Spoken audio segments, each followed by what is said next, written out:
ক্ষুদ্র বিনিয়োগকারী থেকে শুরু করে বৃহৎ বিনিয়োগকারী উভয়ই ডাকঘর সঞ্চয়ী ব্যাংকে আমানত রেখে উচ্চ হারে মুনাফা পেতে পারেন।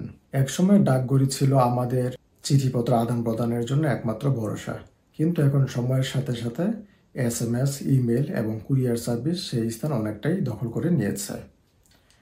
তবে আপনি যদি সঞ্চয় এবং বিনিয়োগের কথা বলেন, তাহলে কিন্তু এখনও ডাকঘর সঞ্চয়ী ব্যাংক কিন্তু সবার উপরেই রয়েছে। আপনি ডাকঘর সঞ্চয়ী ব্যাংকে আপনার সঞ্চয় এবং বিনিয়োগের হাব হিসেবে কাজে লাগাতে পারেন। আপনি যদি ডাকঘর সঞ্চয়ী ব্যাংকে একটি সাধারণ হিসাব পরিচালনা করেন, তাহলে সেই হিসাব থেকেই আপনি কিন্তু মেয়াদি হিসাব অর্থাৎ ফিক্সড ডিপোজিট করতে পারেন, আবার সঞ্চয়পত্র কিনতে পারেন এবং ডাকঘর থেকে ডাক জীবন বীমা যে রয়েছে সেটাও করতে পারেন। আজকে আমরা এই ভিডিওটিতে আলোচনা করব কিভাবে আপনি সাধারণ এবং মেয়াদি হিসাব ডাকঘরে সঞ্চয় ব্যাংকে খুলবেন এবং কত টাকা আপনি মুনাফা পাবেন। আপনি যদি সঞ্চয়পত্র কিনতে চান, তাহলে ডাকঘর থেকে এই হিসাব ব্যবহার করে কিভাবে আপনি কিনবেন এবং ডাকঘর থেকে কিভাবে আপনি জীবন বীমা কিনবেন এবং এই সব কিছু থেকেই আপনি কত টাকা মুনাফা পাবেন, সাথে ওই বিষয়গুলোও আমরা ডিসকাস করব। তাহলে চলুন জেনে নেই।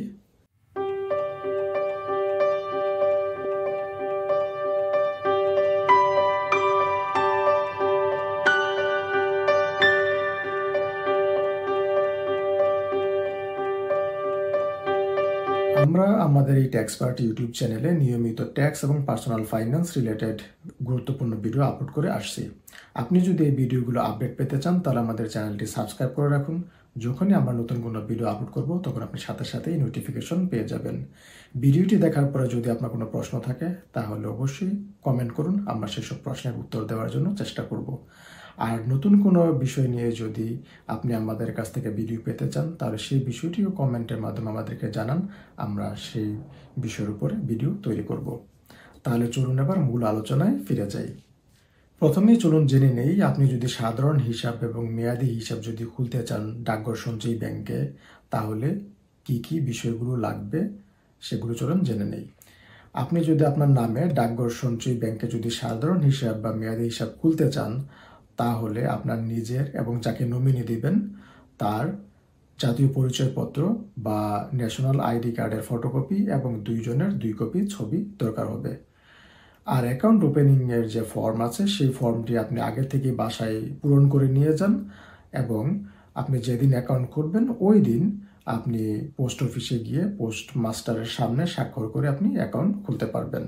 আপনার যখন অ্যাকাউন্ট খোলা হয়ে গেল, তারপর এবার হলো যে আপনি আপনার সাধারণ হিসেবে বা মেয়াদি হিসেবে টাকা জমা রাখবেন। জমা রাখার ক্ষেত্রে কিছু নিয়ম আছে। আপনি 2 লাখ টাকা পর্যন্ত নগদে আপনার এই হিসাবে জমা রাখতে পারবেন, কিন্তু যদি 2 লাখ টাকা অতিক্রম করে, তাহলে আপনাকে MICR চেকের মাধ্যমে টাকা জমা দিতে হবে।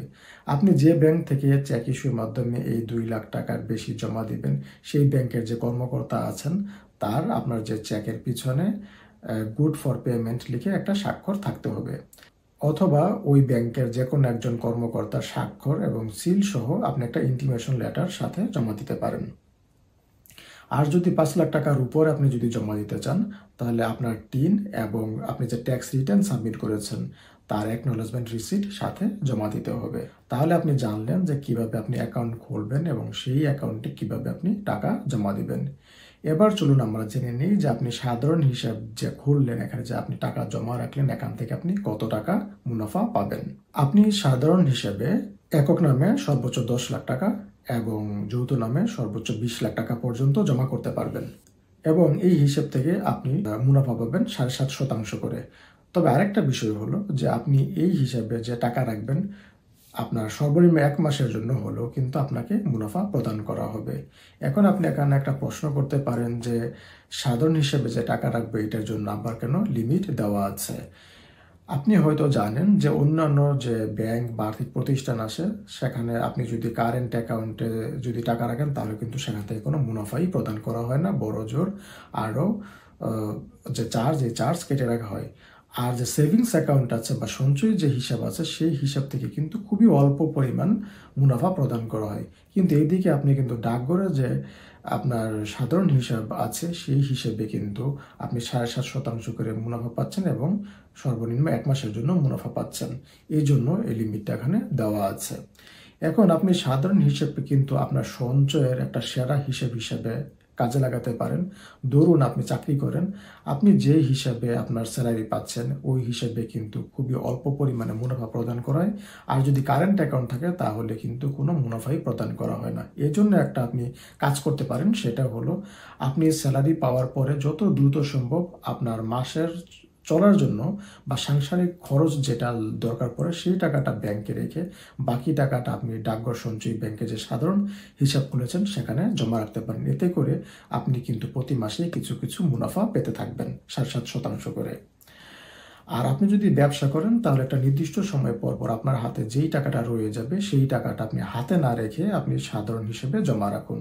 আর আপনি যদি গ্রামে থাকেন তাহলে যদি জমি জমা থেকে যদি কোনো আয় হয় তাহলে সেই টাকাটাও আপনি এই সাধারণ হিসেবে জমা রাখতে পারেন।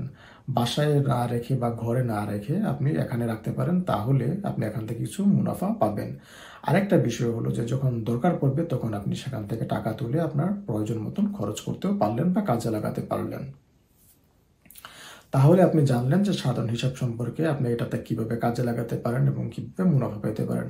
আপনি যখন এভাবে আস্তে আস্তে কিছু টাকা সাধারণ হিসেবে জমা করবেন তাহলে পরে একটা সময় দেখবেন যে এখানে বেশ কিছু টাকা জমা হয়ে গেছে। যখন এখানে একটা ভালো একটা অ্যামাউন্ট জমা হয়ে যাবে তখন কিন্তু আপনি এখানে টাকা না রেখে আপনি মেয়াদি হিসাবে ফিক্সড ডিপোজিট করে রাখতে পারেন। এখন চলুন যে আপনি যদি মেয়াদি হিসাবে ফিক্সড ডিপোজিট করতে চান, ডাকঘর সঞ্চয়ী ব্যাংকে যে মেয়াদি হিসাব আছে সেখান থেকে আপনি কত টাকা মুনাফা পাবেন এবং কত টাকা আপনি এখানে জমা রাখতে পারবেন। ডাকঘর সঞ্চয়ী ব্যাংকে যে মেয়াদি হিসাব আছে সেখানে আপনি একক নামে সর্বোচ্চ 10 লাখ টাকা এবং যৌথ নামে সর্বোচ্চ 20 লাখ টাকা পর্যন্ত ফিক্সড ডিপোজিট করে রাখতে পারবেন।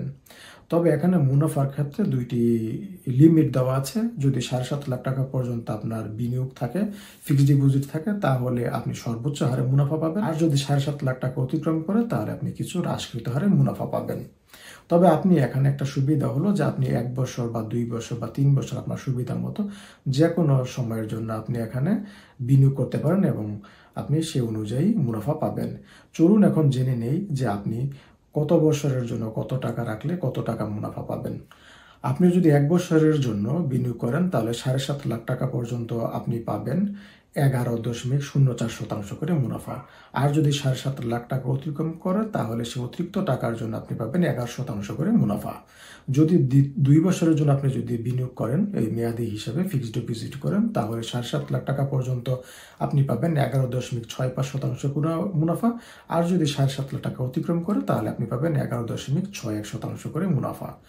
আর যদি 3 বছরের জন্য আপনি যদি এখানে বিনিয়োগ করেন এই মেয়াদি হিসাবে যদি ফিক্সড ডিপোজিট করেন তাহলে 7.5 লাখ টাকা পর্যন্ত আপনি পাবেন 12.30% করে মুনাফা এবং 7.5 লাখ টাকা যদি অতিক্রম করে তাহলে আপনি পাবেন 12.25% করে মুনাফা। ধরুন আপনি 10 লাখ টাকা আপনি মেয়াদি হিসাবে ফিক্সড ডিপোজিট করে রেখেছেন 3 বছরের জন্য, তাহলে আপনি 7.5 লাখ টাকা পর্যন্ত আপনি পাবেন 12.30% করে মুনাফা এবং 2.5 লাখ টাকার উপরে পাবেন আপনি 12.25% করে মুনাফা। আশা করি বুঝতে পেরেছেন। এখন এই যে মুনাফা দেওয়া হবে এই মুনাফা থেকে কিন্তু উৎসে 10% করে কর কর্তন করে রাখা হবে। তাহলে আপনি জানলেন যে সাধারণ হিসাব এবং মেয়াদি হিসাবে একক নামে 10 লাখ টাকা বিনিয়োগ করা যায় এবং যৌথ নামে সর্বোচ্চ 20 লাখ টাকা পর্যন্ত বিনিয়োগ করা যায়। যখন আপনার এই সাধারণ হিসাব এবং মেয়াদি হিসাবে 10 লাখ টাকা করে হয়ে গেল তারপরে আপনি কিন্তু সঞ্চয়পত্র কিনতে পারেন।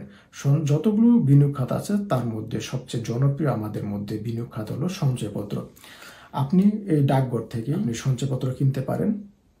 বর্তমানে 4 ধরনের সঞ্চয়পত্র রয়েছে: 5 বছর মেয়াদী সঞ্চয়পত্র, 3 মাস অন্তর মুনাফাভিত্তিক সঞ্চয়পত্র, পরিবার সঞ্চয়পত্র এবং পেনশনার সঞ্চয়পত্র। এক একটা সঞ্চয়পত্রে এক এক রকমের মুনাফার হার রয়েছে। আপনি কোন সঞ্চয়পত্রে বিনিয়োগ করলে সর্বোচ্চ মুনাফা পেতে পারেন এ সম্পর্কিত আমাদের একটি ভিডিও রয়েছে। ভিডিওটির ডেসক্রিপশনে আমরা ওই ভিডিওটির লিঙ্ক দিয়ে দিব। আপনি যদি সঞ্চয়পত্র সম্পর্কে বিস্তারিত জানতে চান তাহলে সেই ভিডিওটি দেখে নিতে পারেন। তাহলে এবার চলুন যে আমরা জেনে নেই যে আপনি যদি ডাকঘর থেকে যদি আপনি সঞ্চয়পত্র কিনতে চান তাহলে কি কি দরকারি কাগজপত্র দরকার হবে। আপনি যদি নিজের নামে সঞ্চয়পত্র কিনতে চান তাহলে আপনার নিজের এবং যাকে নমিনি দিবেন তার সহ এই 2 জনের ন্যাশনাল আইডি কার্ড বা জাতীয় পরিচয়পত্রের ফটোকপি এবং 2 জনের 2 কপি ছবি দরকার হবে। আর সঞ্চয়পত্র কেনার জন্য যে ফর্ম রয়েছে ওই ফর্ম আপনি বাসা থেকে পূরণ করে নিয়ে যেতে পারেন এবং যেদিন সঞ্চয়পত্র কিনবেন ওই দিন পোস্ট অফিসে আপনি এবং নমিনি যাকে দিয়েছেন 2 জনে উপস্থিত হয়ে পোস্টমাস্টারের সামনে স্বাক্ষর করে আপনি সঞ্চয়পত্র কিনতে পারবেন। এখন আপনি যখন সঞ্চয়পত্র কিনবেন তখন যত টাকা দিয়ে সঞ্চয়পত্র কিনবেন সেই টাকা জমা দেওয়ার ক্ষেত্রে কিছু নিয়ম রয়েছে। আপনি 1 লাখ টাকা পর্যন্ত সঞ্চয়পত্র কিনলে নগদ টাকা দিয়ে আপনি কিনতে পারবেন 1 লাখ টাকার, কিন্তু যদি 1 লাখ টাকা অতিক্রম করে তাহলে আপনি MICR চেক দিয়ে আপনাকে টাকা জমা দিতে হবে। যে ব্যাংক থেকে আপনি এই MICR চেক ইস্যু করবেন সেই ব্যাংকের যে কোনো একজন কর্মকর্তার চেকের পিছনে গুড ফর পেমেন্ট লিখে স্বাক্ষর থাকতে হবে, অথবা ওই ব্যাংকের যে কোনো একজন কর্মকর্তার স্বাক্ষর এবং সিল সহ একটা ইন্টিমেশন লেটার এই MICR চেকের সাথে জমা দিতে হবে।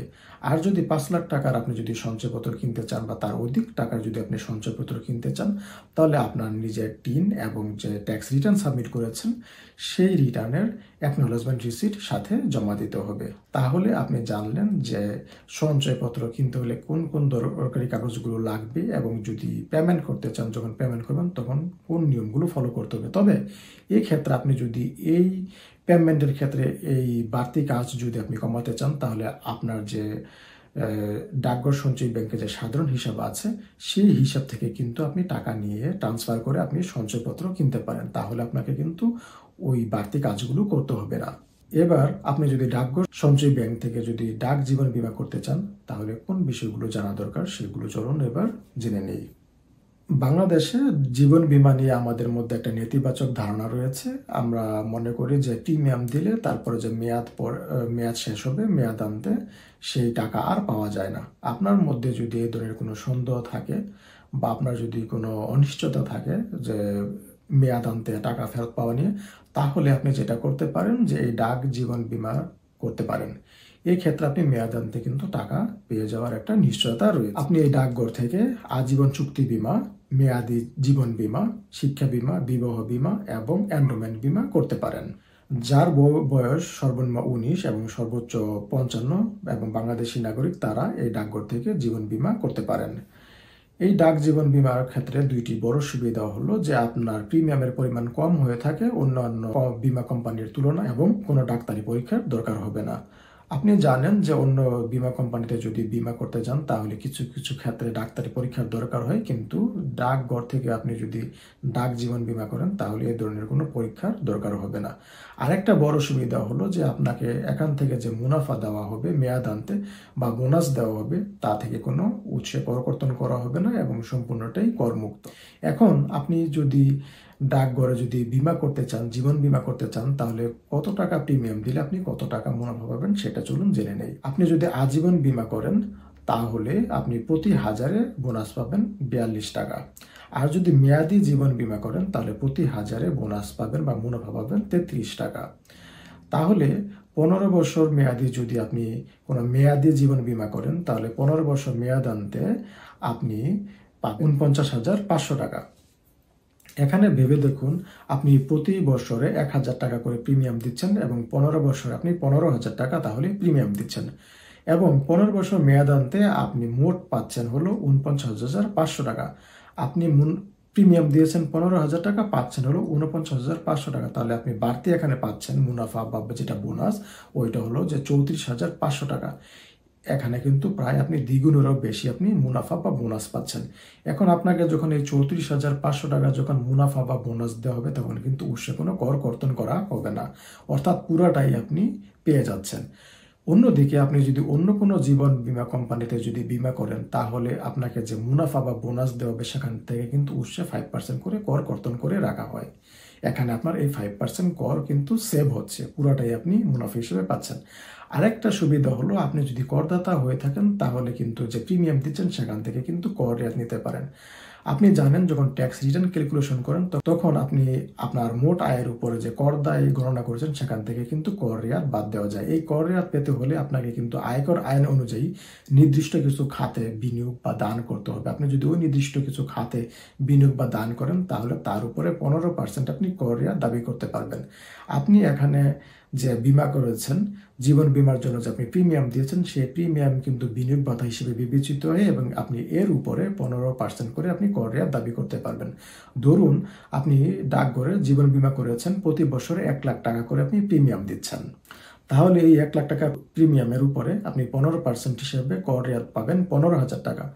ধরুন আপনার ট্যাক্স আসছে বছর শেষে 30,000 টাকা, তাহলে আপনি এখানে কর রেয়াত পেয়েছেন 15,000 টাকা। তাহলে এই 15,000 টাকা বাদ দেওয়ার পরে আপনার নিট কর দেয় থাকবে 15,000 টাকা। ওই 15,000 টাকা আপনি কর দিবেন। তাহলে এখানে আপনার 15,000 টাকা কিন্তু ট্যাক্স সেভ হলো। তাহলে আপনি জানলেন যে ডাকঘরে সঞ্চয় ব্যাংকে আপনি যদি হিসাব খোলেন, এখানে যদি আপনি সঞ্চয় এবং বিনিয়োগের টাকাগুলো যদি রাখেন, তাহলে এখান থেকে কিন্তু আপনি বিভিন্ন সুবিধা, আর্থিক সুবিধা কিন্তু এখান থেকে পেতে পারেন এবং আপনি দীর্ঘমেয়াদে আপনি সঞ্চয় এবং বিনিয়োগের আপনি প্ল্যান করতে পারেন এবং আপনি আর্থিকভাবে লাভবান হতে পারেন। আজ তাহলে এ পর্যন্তই। ধন্যবাদ।